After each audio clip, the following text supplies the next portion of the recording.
Assalamualaikum dan selamat pagi pelajar-pelajar. Bertemu kembali kita dalam mata pelajaran seni visual STPM untuk semester 2. Ini merupakan lukisan format 2 iaitu lukisan gubahan.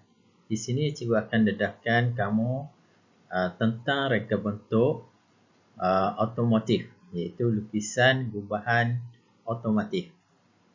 Okey, nanti kita akan lihat sama-sama. Baiklah pelajar, pada hari ini kita akan belajar tajuk tentang reka bentuk otomotif. Okey, sebelum itu pelajar hendaklah mengetahui apakah maksud otomotif. Otomotif adalah kenderaan yang bermotor. Reka bentuk otomotif adalah seni lakaran reka bentuk pelbagai kenderaan bermotor atau pengangkutan berdasarkan beberapa ciri subjek utama. Kenderaan bermotor ini terdiri daripada pelbagai jenis kenderaan. Contohnya darat, udara dan air. Okey, contoh kenderaan pengangkutan di darat ialah seperti kereta, bas, lori, kereta api, motosikal, basikal dan sebagainya. Di udara adalah seperti kapal terbang, jet, roket dan lain-lain. Okey, di air iaitu kapal, sampan, perahu dan sebagainya. Sebelum pelajar membuat lakaran reka bentuk otomotif, pelajar hendaklah memahami dahulu apa itu maksud lukisan isometrik. Okey, kerana ini adalah penting dalam membuat lukisan otomotif. Contohnya membuat lakaran reka bentuk kereta. Okey, berdasarkan kereta ini pelajar hendaklah melukis kereta itu dalam bentuk lukisan isometrik. Baru dengan lukisan isometrik barulah kereta itu nampak 3D. Maksud dia boleh nampak di hadapan, atas dan tepi kenderaan tersebut. Okey, apa itu lukisan isometrik? Lukisan isometrik ialah lukisan reka bentuk 3D yang menampakkan reka bentuk keseluruhan kereta dari sesuatu sudut pandangan. Okey, contoh di sini saya beri iaitu kaedah yang pertama, kaedah kotak bersudut 30 darjah. Okey, berdasarkan kotak ini, okey, bersudut 30 darjah, maka pelajar akan menghasilkan lakaran isometrik kenderaan tersebut. Contoh di sebelah itu adalah lakaran kereta berdasarkan lakaran isometrik, berdasarkan lakaran kotak tersebut. Daripada kotak tersebut, terhasillah reka bentuk kereta lakaran isometrik. Maksud dia 3D. Okey, maksud 3D ni dia boleh nampak keseluruhan kenderaan tersebut. Okey, kita dapat lihat di bahagian hadapan, bahagian sisi dan bahagian atas. Itu adalah berkaitan dengan lukisan isometrik. Okey, di sini pelajar hendaklah membuat latihan dalam melukis lukisan menggunakan konsep isometrik supaya lukisan kita nampak lebih menarik, menampak dan juga nampak 3D. Ya, di sini pelajar boleh lihatlah lukisan isometrik sebuah kereta.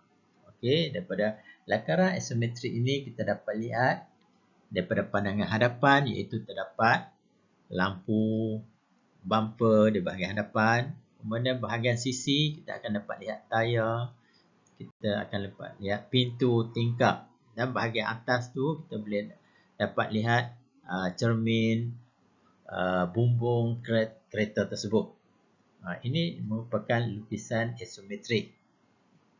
Okey, kita lihat seterusnya. Okey, di sini pelajar akan dapat lihat proses membuat lakaran menggunakan kaedah isometrik. Okey, lakaran yang pertama, okey, berdasarkan kotak kita menghasilkan reka bentuk kereta. Seterusnya yang kedua, lakaran yang kedua, kita memperjelaskan lagi garisan kereta tersebut. Seterusnya, lakaran yang ketiga, proses yang ketiga kita nampak lihat kereta itu agak jelas dengan garisan-garisan yang diperjelaskan lagi. Kemudian lakaran akhir, seterusnya kita nampak seperti dah kita membuat jalinan, membuat tone pada kenderaan tersebut. Baiklah, ini merupakan lakaran akhir untuk lakaran isometrik kereta tersebut. Okey, dia nampak 3D, iaitu kita nampak bahagian belakang, tepi, atas. Baiklah pelajar-pelajar, sekarang kita lihat beberapa contoh lagi pelbagai kenderaan di darat. Contohnya ini kereta. Okey, reka bentuk kereta dalam lukisan isometrik. Begitu juga reka bentuk kereta yang di bawah tu berwarna merah.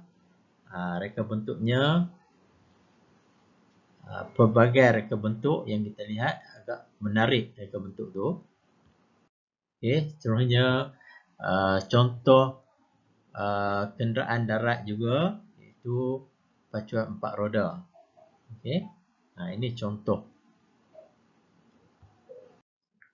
Contohnya kita lihat kenderaan darat yang lain, iaitu reka bentuk motosikal.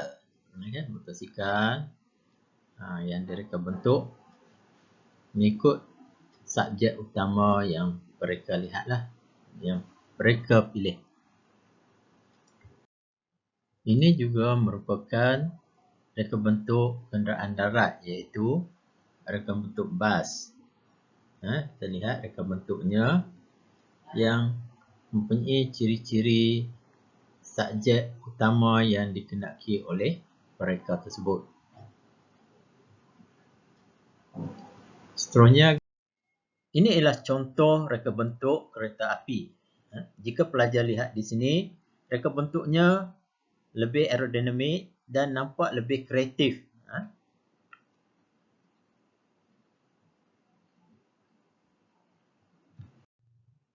Okey, seterusnya kita lihat lagi tentang reka bentuk kenderaan darat, iaitu lori. Okey, nampak lebih moden, lebih menarik lah. Ini adalah contoh beberapa lagi reka bentuk pengangkutan darat seperti kereta kebal, basikal, motor 4 roda.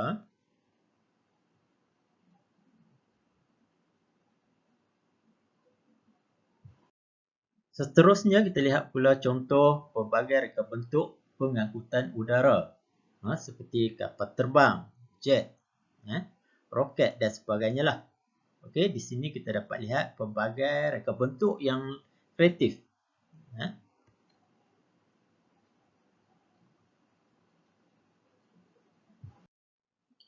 Seterusnya kita lihat juga contoh pelbagai reka bentuk pengangkutan air, iaitu seperti ferry, boat, jet ski dan sebagainya. Baiklah pelajar, sekarang kita lihat contoh soalan yang berkaitan dengan pengangkutan.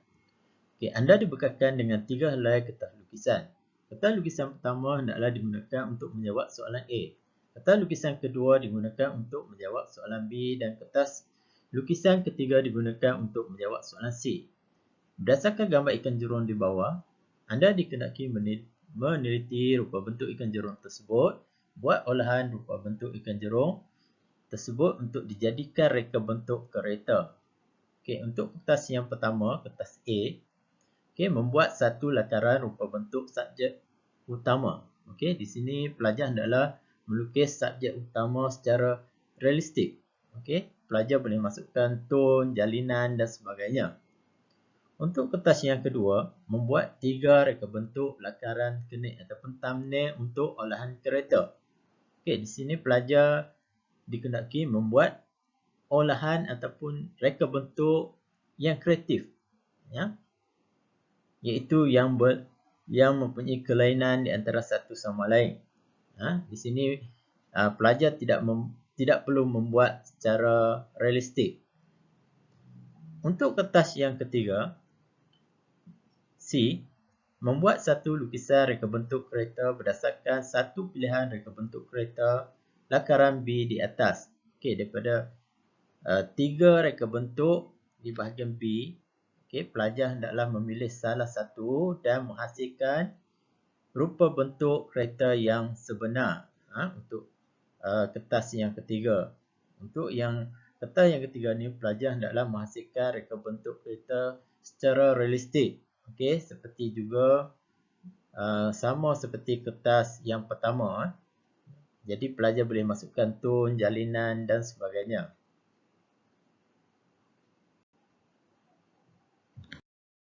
Ini adalah subjek utama kita, iaitu ikan jerung. Okey, di sini pelajar hendaklah melukis lakaran ikan jerung tersebut menggunakan pelbagai media lukisan seperti pen, pensel, pensel warna dan sebagainya.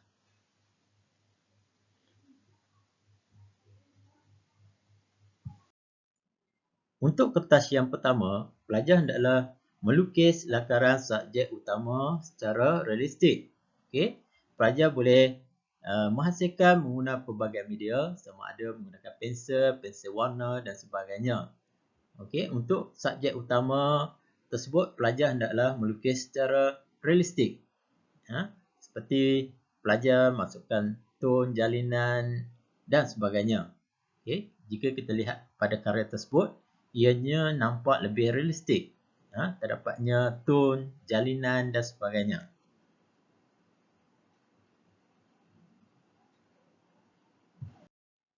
Ini adalah olahan reka bentuk kereta yang dikehendaki.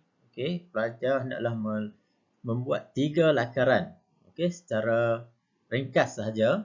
Okey, yang bercirikan ikan jerung. Contohnya seperti gambar yang pertama, kita lihat keadaan di hadapan kenderaan tersebut seolah-olah seperti ikan jerung. Nampak seperti mulut ikan jerung yang tajam. Okey, jadi pelajar hendaklah melukis 3 olahan reka bentuk yang berlainan. Yang ini pelajar tak perlu hasilkan secara realistik.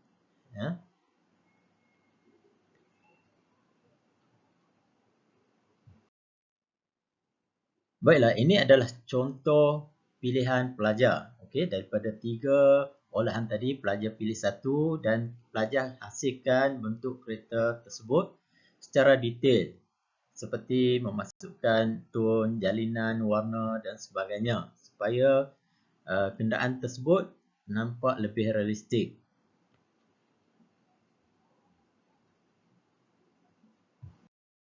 Ini adalah tugasan pelajar pada hari ini, iaitu pelajar dibekakan dengan 3 helai kertas lukisan. Kertas lukisan pertama hendaklah digunakan untuk menjawab soalan A, kertas lukisan kedua digunakan untuk menjawab soalan B dan kertas lukisan ketiga digunakan untuk menjawab soalan C. Berdasarkan gambar buruh helang di bawah, anda dikehendaki meneliti rupa bentuk buruh helang tersebut. Buat olahan rupa bentuk buruh helang tersebut untuk dijadikan reka bentuk jet pejuang. Untuk kertas yang pertama, kertas A, pelajar hendaklah membuat satu lakaran rupa bentuk subjek utama secara realistik. Untuk kertas B, iaitu kertas kedua, pelajar hendaklah membuat 4 reka bentuk lakaran connect ataupun thumbnail untuk olahan jet pejuang. Okey, yang ini pelajar hendaklah menghasilkan secara ringkas, tak perlu realistik. Untuk kertas yang ketiga, kertas C, pelajar hendaklah membuat satu lukisan reka bentuk jet pejuang berdasarkan satu pilihan reka bentuk jet pejuang lakaran B di atas. Okey, ini berarti pelajar hendaklah memilih daripada 4 lakaran olahan lakaran di bahagian B. Kemudian pelajar akan hasilkan satu jet pejuang.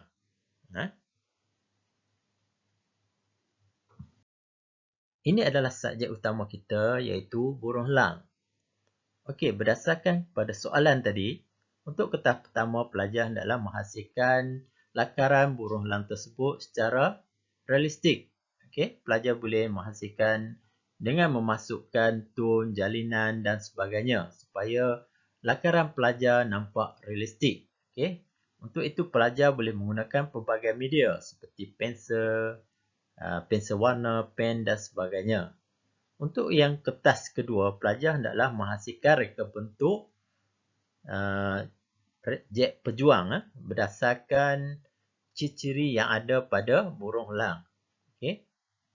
Yang ini pelajar hendaklah hasilkan secara ringkas, tak perlu realistik. Untuk kertas yang ketiga, pelajar hendaklah memilih 4 olahan tadi. Pelajar cuma memilih satu sahaja untuk menghasilkan sebuah jet pejuang yang sempurna. Untuk itu, untuk kertas yang ketiga, pelajar hendaklah menghasilkan jet pejuang yang nampak lebih realistik. Seperti juga kertas yang pertama, pelajar boleh masukkan tone, jalinan dan sebagainya supaya ianya lebih realistik. Okey. Selain pada itu, pelajar hendaklah mengetahui apa itu jet pejuang. Ciri-ciri yang perlu ada pada jet pejuang. Seperti yang pelajar ketahui, jet pejuang ialah digunakan untuk peperangan. Okey, ciri-ciri yang perlu ada seperti peluru, apa lagi? Peluru, kemudian radar, bentuknya lebih aerodinamik. Sebab jet pejuang ni ialah jet yang laju. Jadi bentuknya lebih aerodinamik. Okey. Okey, saya harap pelajar memahami dan pelajar dapat menghasilkan satu bentuk jet pejuang yang lebih kreatif. Yang lain daripada yang lain. Okey, selamat mencuba. Sekian, terima kasih. Bertemu kita kembali dalam video yang akan datang.